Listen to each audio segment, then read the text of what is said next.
Hello. Hello. Anyone around here speak basketball?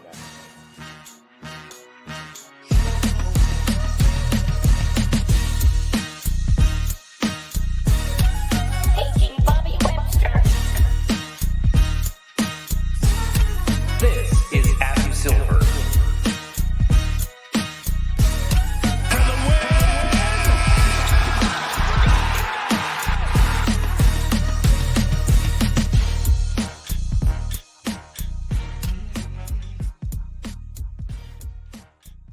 Vision 6-9. What's up, everybody, and welcome to the Confederacy of Tongues Basketball Podcast. I took a breath at the wrong time. I am your host, Freddie Rivas, and who, sir, in the Raptors hoodie on the other side are you? I'm the producer. My name is Matt Duncan. Freddie, good to see you. How you're doing? What happens in Vegas stays in Vegas, but you're going to give us a little bit. Let's go. Yeah. Let's just say I cheated on my wife. Sick. No, so I went to Vegas for Summer League, did some other stuff, gambled a little bit, went to a magic show, partied, had a good time. But oh dear God, Maddie. Well, you know, everyone already. I'm not going to make many comments on Vegas because I feel like everyone knows it's a weird, crazy, fun place. But man, Summer League is an absolute basketball mecca. And I am so glad I made the pilgrimage and enjoyed it and met a bunch of players. So yeah, it's I showed up at I showed up at Thomas and Mack Center, or UNLV, where the where both arenas are, and sort of like it's kind of like, I didn't realize, but it's like the two arenas are connected. So one arena is kind of like Scotiabank size, and then the other arena is about like I don't know how many people it fits, but it's like a high school gym. Oh, so okay. really intimate. Yeah. And you know, you go into it being like, okay, who am I going to see? Like, what's this actually going to be like? And it's like I didn't realize how much of a conference it is. Like, just basketball people all over the place. Right. So beyond the players, man, I saw like David Aldridge.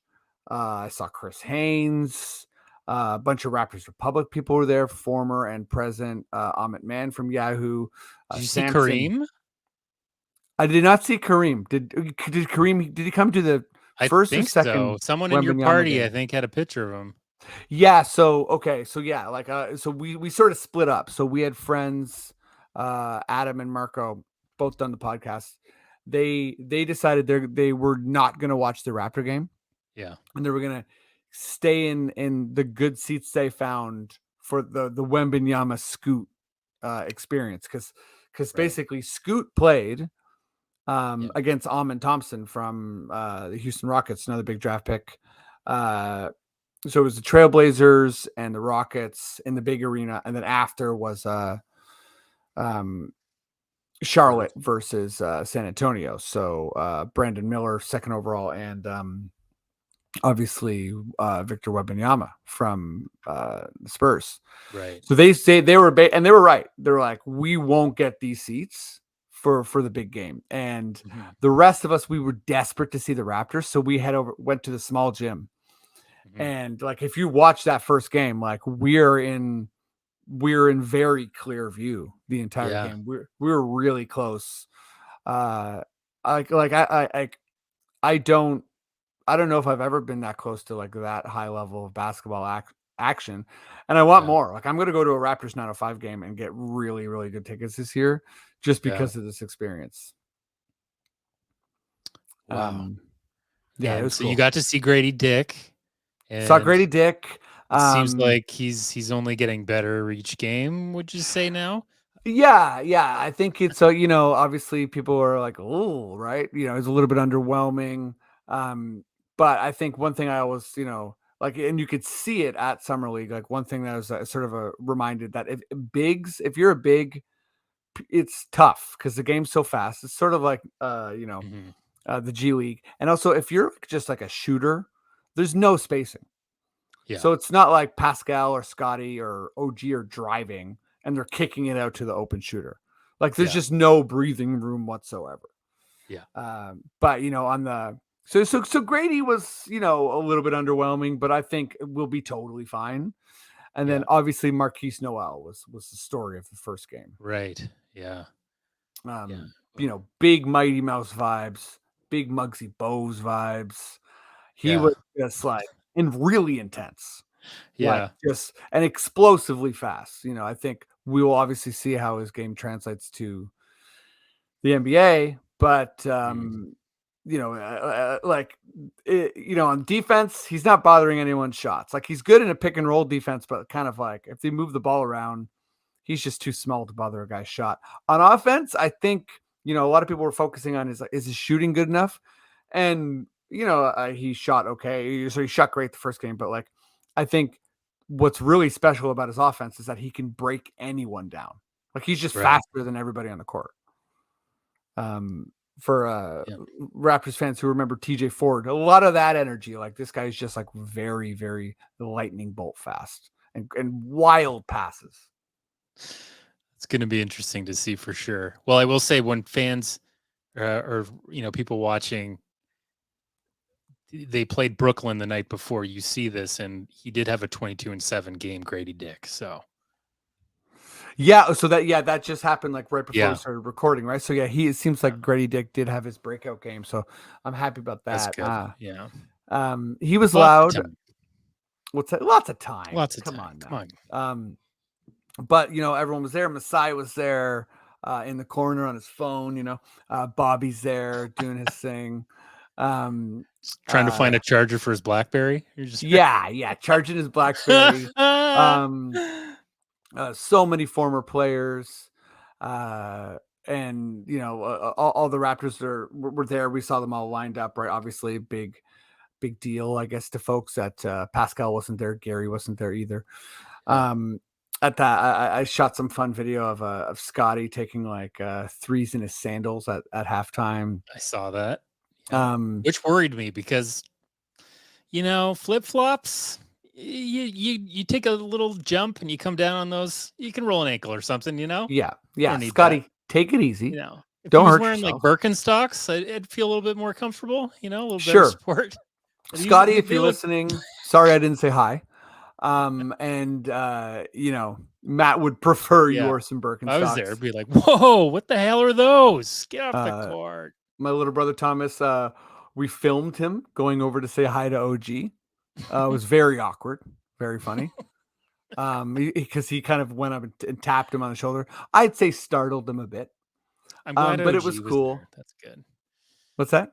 I'm glad OG was there. Like it would, if none of the vets kind of showed. That would be really weird. So I know it's good that he's there, and I see he's making jokes with Schroeder about the big yes, that was wrestling awesome. drop. I loved how he was like, "You flopped." That's so funny. But yeah, man, Summer League was great. And then then we snuck over. We saw we got like not great seats, but we still saw the whole Wembanyama experience. Yeah. And then what was really wild though was that night we had Elisa, also does a podcast, got us like this really fancy dinner, right? So we go to the Wynn Hotel. And by the way, I should say we were staying at the Luxor Hotel. Oh wow. And it's basically I think it's like the fourth biggest pyramid in the world. And just a disaster of a place. Like it had Adam Christie, another guest of the show, turned on the shower and never turned off. So that was that would stress me out. Oh God. The first person I saw was like, I guess no one's coming to the Luxor. I did see Zach Randolph, Zebo, with his family headed to the Blue Man Group. My friend's in that Blue Man Group too. Oh wow! Do you guys know Alain Rochefort? He went to Humber. Cool. He's like from my year at Humber. Yeah, he's been doing Blue Man Group for like 15 years, and he's like, yeah, like the main guy there at the, at the Luxor. Wow, good for him. I hope somebody Yeah. rescues him one day. Right. I'm just kidding. I would love to do the Blue Man Group. It'd be amazing. Yeah, I mean, he must love it if he's been doing it that long. Oh yeah, for sure. Or they got something on him, you know? Yeah, definitely. But no, that's awesome. And yeah, so seeing a bunch of players, and but then we go to this place, the Wynn, which is this really nice hotel, Oh yeah. casino, and it's wild. Just players left, right, and center, coaches, Ime Udoka, Koloko, Delon, OG. I told this on the podcast, but I had the funny Jason Kidd experience. Elisa had a quick chat and photo with Precious. So it was absolutely wild. Just like Wow. I've never been in the presence of that many NBA players, and also just tall basketball players I didn't even recognize. Yeah. But a lot of players just started grabbing their takeout, headed back to their room. But the big sort of major moment, and it's the reason we're doing this. We'll get to the pod in a sec, folks. So thanks for listening. This is a novel experience for me, so I gotta talk about it a bit. But yeah, we go to this fancy restaurant. We're getting bumped. We're nobodies, right? And we're like, man, should we leave? This is fucking brutal. And finally, we get sat. So we're like, okay, that's all right. We sit next to Cade Cunningham and like his people, and we're like, okay, this is something. We didn't really talk to him, but it's like, what's up? And have our food, and we go and sit with the other table that we of friends we showed up with. There for about 5 minutes, Mr. Kawhi Leonard gets seated, and he's like having like what seems to be like a meeting with some girl. I was like, I don't know if he's interviewing her to like go on a date or some shit. But there's the biggest security guard I've ever seen. Like this guy's like 7 foot, just jacked. And this guy knows we're fans.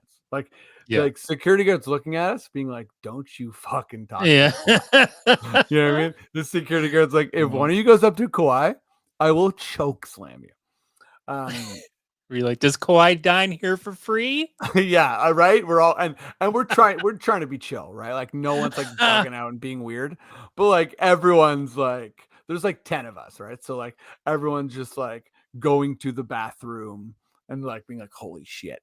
Yeah. And so anyways, that's like, holy crap, we came to Vegas to suck Kawhi. We're outside, some people are gonna keep partying, and some of us are just sort of getting like an Uber or whatever. And sure enough, Kawhi comes out. So he goes to walk past us. Kevin, who's on this pod, he shouts at Kawhi like, Kawhi, thanks for the championship, we're from Toronto. And Kawhi gives us like the prayer hands, and he's like, thank you. So yeah, I was like, oh shit, okay, thanks, man. It was a nice moment. Did he make eye contact with anybody, or was he just kind of looking through when he did that? No, he looked at all of us and was like, thank you. He did? Okay, he saw. But like, I'll say this, he never stopped moving. Like he wasn't gonna stop him. What are we doing tonight, boys? He ain't a stop and chat guy. It'd be weird. I think it would throw you off. Be like, oh, how's LA? Yeah, he just kisses me on the mouth. Thank you. I'm like, holy shit, Kawhi just made out with me hard. You're hired. I'm hired, yeah. He hires. Oh yeah. He was interviewing that girl, but he really hired me. Like, I'm the one who did it. Yeah, good times. And then anyway, so the last sort of like, I guess, significant sighting was like Cade also came out, and my brother Thomas was rolling up some weed, and as Cade walks past me and him, he goes, hey Cade, take it easy on we're from Toronto, take it easy on the Raptors. Cade's like, oh yeah, man. And then I think it was a miscommunication, because I think he saw Thomas's weed, and he goes, none of that for me tonight, man, and like kept walking. And we were like, what? Like we weren't like, smoke this joint with us. I think he just sort of like it was like a non sequitur. Thomas is like, Yeah. take it easy on the Raptors. And he's like, I ain't smoking weed tonight. So that was that exchange. And anyways, yeah, I just had to share some of these fanboy moments with you. Yeah, I'd it's love to go huge. back. And yeah, man, if I'm dragging you. If you want Is to Summer come League off, always in Vegas? it's always in Vegas. Oh. It's always shit. preposterously. Well, there's other summer leagues, right? Sacramento, Utah. But the main one's in Vegas and in the summer. So I will say it was like just preposterously hot. Yeah, I can't imagine. I was there in like November and my lips were gonna fall off. So Your lips, why? Because it's yeah, dry. so dry. Yeah, I was like, this is the desert. And This everywhere is else, the desert. it is. It's wild. That plane ride's wild. And also everywhere's pumping AC inside. So it's just like a couple nights I would wake up and I'd be like, ah! You know what I mean? Like your throat's just like getting a beat down. It's also hard to get used to smoking in casinos. You know, you're not used to it here. I'm not gonna lie, that also rattled me. People Yeah. just smoking inside everywhere. I was like, what in the 1990s? Yeah, I know. Yeah. At Swiss Chalet, and I'm going to the smoking section. What is it? 1992? Yeah. Jesus. Well, yeah, that's my Vegas recap, brother. Well, thanks for sharing some of the stuff that was supposed to stay. Yeah, I'm such a like loser. Yeah, that like, you can't go nothing I back did now. in Vegas is staying. I told everyone everything. Told everyone you kiss Kawhi in the lips and Yeah. Quick kiss on the lips for Mr. Leonard, and I tip my hat, you know? Oh God.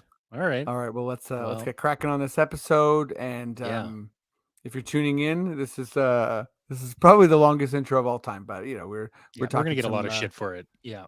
Yeah, we're gonna get a lot of shit for this. But Matt will put it in the segments and the breakdowns, and we got a great pod for you with some amazing guests. I'm gonna go to you first, Adon.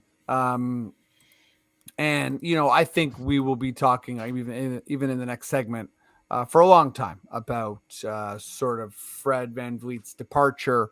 But I think this is the only real time to sort of, you know, talk about his tenure a little bit as a Raptor. I think, you know, on almost everyone's top 10 list as a Raptor, if not higher. I asked you guys to sort of pick your favorite Fred moment, but it can be moments, and we can sort of you know, just reminisce a little bit. But kick us off. What's your favorite Freddie moment? I'm going to apologize ahead of time because I have a really bad memory, so nothing really stands out. But it's more of a feature, which is that's cool. It's the same way that Kyle Lowry's bum and antics with his bum will always stand out to me. With Freddie, it's his arms. And I have never seen a guy of his stature utterly just rip balls out of other guys' hands. Yeah. You know, like crocodile snapping jaws. He just stripped guys and blocked guys and big guys, you know, post players all of the time. And it stood out to me more than most anything else about him. And I don't think there's any other guard I can really think of who did it like him. And his defense just generally stood out to me throughout his tenure as a Toronto Raptor. I loved watching him when he was tenacious all over the floor. But that particular feature of his was really unique, and I'm sorry it's gone. Hey man, what a great way to kick this off. Yeah, like Freddie's meat hands were wild. The amount of times, like I think it's probably 2 or 3 times he could have led the league in steals, should have led the league in steals, and he was pretty vocal about how most of his blocks were steals. Yeah, like he's not getting up there and blocking shots, like he's ripping balls away in the gather, and his dig downs. You know, for a guy like that shouldn't be as effective in a double team. Yeah. And just some really, really incredible hands and steals and defense. What about you, Kevin? Yeah, just incredible defender for anyone in the league, but for a guy that size especially, it was really something to see. I mean, I think my favorite moment has to be probably his most iconic one, just like lying on his back on the court in the finals with the blood tear running down his face. And then like next play, he's up shooting threes and screaming into the camera.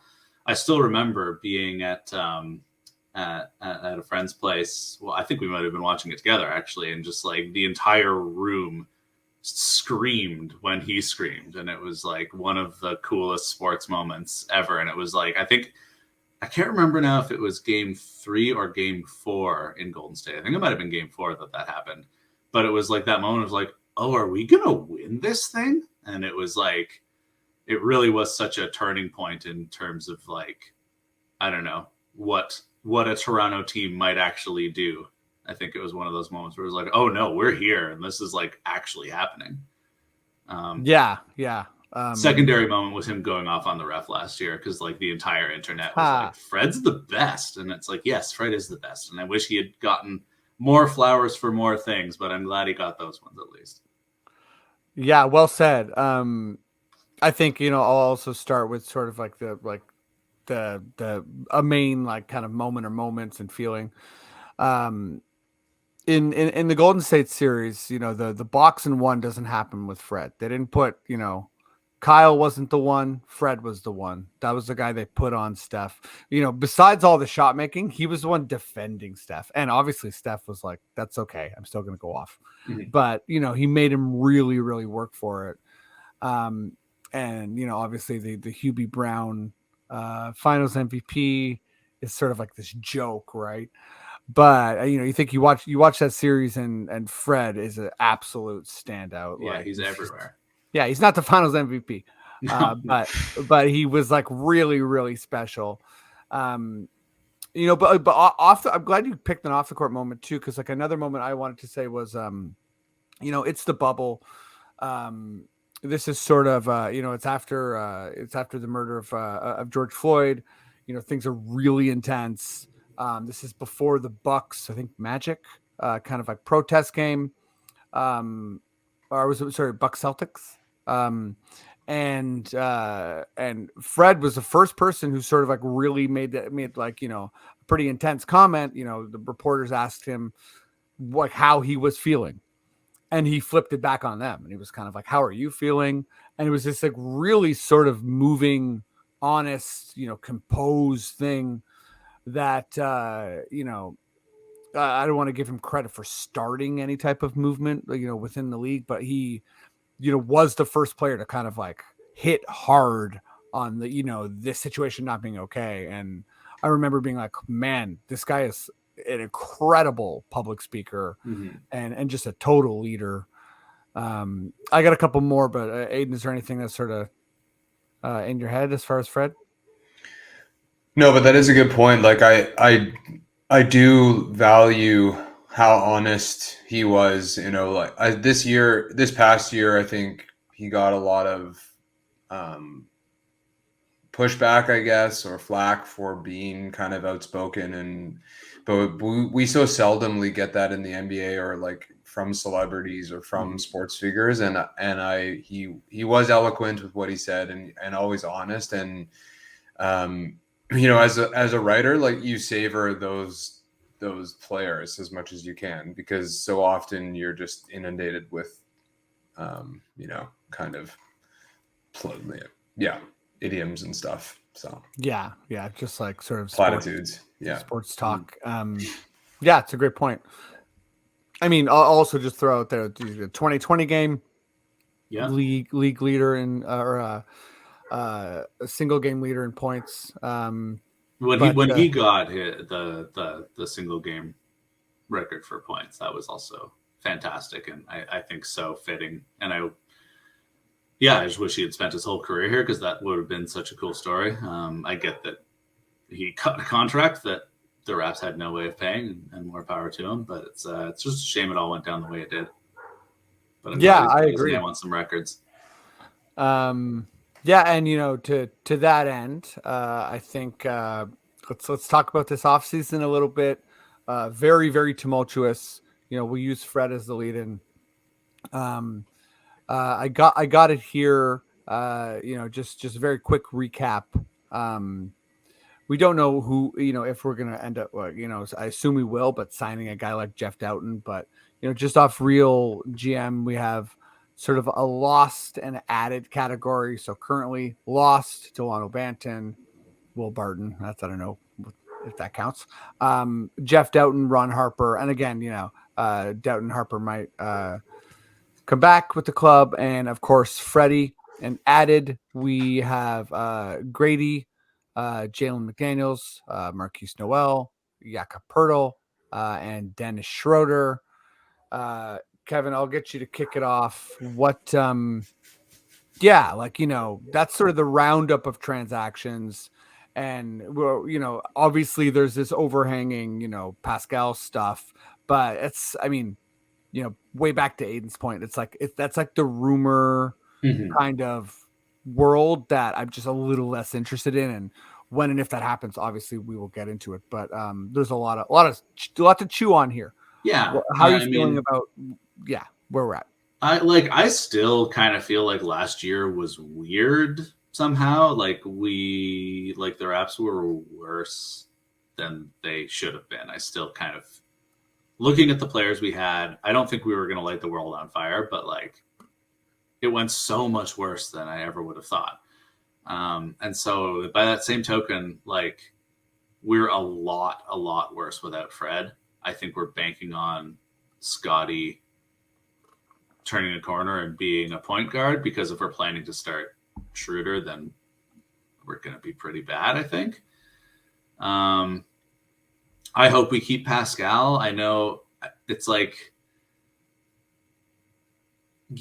it's just a 2-time, could have been 3-time All-NBA player. He's so good. He's going to be so good for another 5 years, probably at least.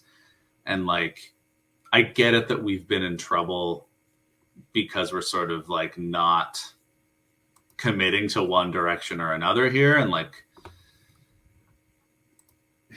but I think, I don't know, I feel like I'm such a homer for saying this. I feel like it's better that we didn't trade Fred for a bad trade and be pointed at and laughed at for that for a few months. You know what I mean? Than just have him get a super rich contract elsewhere. And I think if Scotty's ready to be a number 1 and proves it, then Pascal can absolutely be a number 2 to Scotty's number 1, and we'll just be good right away. And I think if the plan is for Scotty to be the focus of the team, then the team we have is pretty good. It makes a lot of sense. But it kind of relies on picking a lane and going very committedly in that direction, including role definition and an offensive scheme and a defensive scheme that actually works. So I guess I'm pinning a lot of this on the coaching as well. But I think the supporting players we got, if they're bench players, Schroeder is an amazing guard off the bench. And, Jalen McDaniels has a lot to offer. Coloco's presumably getting better. Precious presumably is going to have a bounce back at some point. Otto Porter might play. Grady, it's a deep team potentially. It could be fine. I'd say it's underwhelming as an offseason, but I'm hoping it's not a catastrophe, and I think it might even just be good and fine. Lots of good points there, and I think I'm largely with you. I do feel like the Fred situation, there's just I'm not really a fatalistic fan, pardon me, as far as sort of Masai's a waste man, throw out the baby with the bathwater, reset everything, panic, blah blah blah. But I do think that the Fred situation is a major L. And it's just sort of if it was a bad trade at the deadline, that was an L. If it is a scenario where they didn't think the Harden situation would check out like it did, and they miscalculated the market, and they lost Fred for quote unquote nothing, still an L. And it's still a bad scenario, and they don't have this this guard of the future, necessarily. And they also lose a shooter. Obviously, he was a bad shooter, or wasn't a great 3-point shooter last year. Bad field goal percentage. But that's all not great. If it's a sort of like a chemistry thing with him and Scotty that they let get to this point, also not great. Yeah. So yeah, there's not really a way that Fred walking is a good thing. Yeah, totally, exactly. And it's like, I'm sure if you're in the camp of like the only issue with Scotty is he needs the ball more and force feeding him reps, and like there's no other intangibles that matter, which I would say I vehemently disagree with, but I think but if that works, then yeah, like more reps is has its whatever. But like I think yeah, I mean that's sort of where I'm at. Where are you at, Adon? And we haven't talked about Pirtle. Like, do you think that's kind of like because of what happened with Fred? Is that an inconsequential signing? Is that a bad signing? Like, where are you at? Yeah, so generally I'm kind of torn between these two principles of faith and hubris, which I think it's the first time where I don't really understand the direction of this team. And my faith in Masai has been pretty strong. I've always kind of just like trusted that he knows where he wants this team to go and that there's a direction, and his faith in guys like OG and Scotty and Precious is my faith too. But it's starting to feel like that maybe this is a little bit more about hubris, and that like what he thinks is right might actually just be wrong. So the last year's kind of experiment, quote unquote, might have just been a failure. Trusting that they could re-sign Freddie, trusting that they could acquire Pirtle to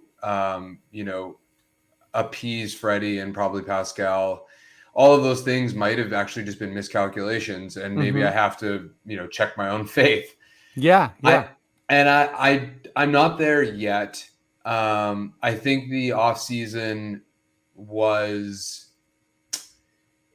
It's like I also can't evaluate the offseason yet until I see what happens in this regular season. I was really hesitant to re-sign Freddie. I don't feel like this team was ready to go back and compete at the highest level. I was like Kevin last year, where I really felt highly about this team. I thought they were going to make a big push, and it fell on its face. And it seems like a lot of that had to do with chemistry with the team and with the coach and the players. And so it kind of felt like Freddie had to go. I don't think Pascal has to go, and I would like to keep him. And I think he should be the leader of this team moving into its next stage. And I think that Schroeder and McDaniels are great like pieces to add to a core. I just don't think that core is ready yet. I think re-signing Pirtle, you have to re-sign guys that you have and have acquired. He's a top 10 center. He's an excellent defensive center. Teams, if you want to go up against Denver in the Western Conference, you need a guy like Pirtle. Like teams will come knocking at Toronto's door if we're suddenly selling, at the deadline. So I think the offseason was fine. I'm not stoked about it, but I am not utterly disappointed either. I agree with I didn't even mention Pirtle when I was talking, but like I absolutely agree with that assessment. And like the Raptors were visibly better, if not still utterly disorganized, but visibly better when they signed him last year. It's just like having a good center is very helpful to playing basketball. Sorry, go ahead. And I was going to say, if we're doing point Scotty, then having like a fallback, like a traditional pick and roll, could be very helpful if he learns how to do it. I like you, Freddie. I'm a bit more skeptical that point Scotty is just as simple as handing him the ball and saying, go ahead. I think he's going to need to learn how to do some traditional point guardy things that he doesn't do yet. He's a very good passer and he seems pretty capable. So hopefully we get there. And I think just having some more traditional sets to run might be helpful in that regard. Might be a steadying presence. Yeah. I'm also very hopeful for this coach and style. And, it's funny. Like I'm not happy about this, but it did everything that transpired in the off season with Nurse and hearing all the reports and stuff affirmed what I was feeling the entire year, and I think a lot of fans were feeling the entire year. Totally. Like something just seemed awfully wrong. Yeah. And so much of that was the tactical approach to each game. And a lot of that had to do with Freddie just dominating the ball when I don't think he necessarily needed to, or because there was no other option but for Freddie to dominate the ball. So I'm looking forward to a new outlook and new approach to the game with the coach. Yeah. I lots of good points. Like I totally agree. And I think, the coaching sort of like, we'll see about that as well, but like that kind of factors into everything. And, in the same way that when the Raptors won the championship, we're going to be like kind of trapped in like conjecture, by removing two major things, right? It's like you take away Casey and you take away DeRozan and you add, we take away Pirtle as well, but you add, Kawhi and Danny. Like there's just like a bunch of changes. So it's sort of like, if Point Scotty does fully work out, I think there will be almost like a split camp of scapegoating, right? It might be like it was Nurse or it was Fred or whatever. Like, and I think like it's gonna be fascinating because I think it'll never be that simple and it will always be more nuanced. But yeah, I mean, I should also say we did, Gary did, pick up his contract as well. But I'm with you, Aiden. I think it's like. It's a fine offseason so far. We will really obviously see how much that changes with Pascal. And, I'll finish with just this little follow-up here because I think the Masai Hubris thing is probably the thing I'm also like the most challenged by right now as someone who's sort of, it's not like it's easy to earn my faith. He took a Toronto market, which was extremely hard to win in. He was patient. He was deliberate. He did a lot of things. He even made mistakes along the way, and he won a championship, outside of the U.S. And it was a remarkable accomplishment. You can't really say anything that's bad about it. But I wonder, if you're such a good GM for such a long time and you're, humiliating the Kings and the Knicks and, is there also maybe this thing where teams don't want to deal with you in the same way that they did? And, obviously we've seen it framed a lot in social media where the Raptors are hard to deal with. And I think another way to look at that is people might be scared to deal with them based on, like even you can go all the way back to like Masai's Carmelo deal with the Knicks, right? It's like how many times can someone hose someone and other people are just like, yeah, I'll deal with Masai. I'll get him. I'll be the guy that gets him. And people have got him, right? He hasn't won every trade, but yeah, I remember when we were trying to deal Kyle Lowry and the rumors were that it was like the Sixers and the Heat. And I was like, hold on a second. You got Daryl Morey, Pat Riley, and Masai. There shall not be a deal. Mm-hmm. Like no deal's happening.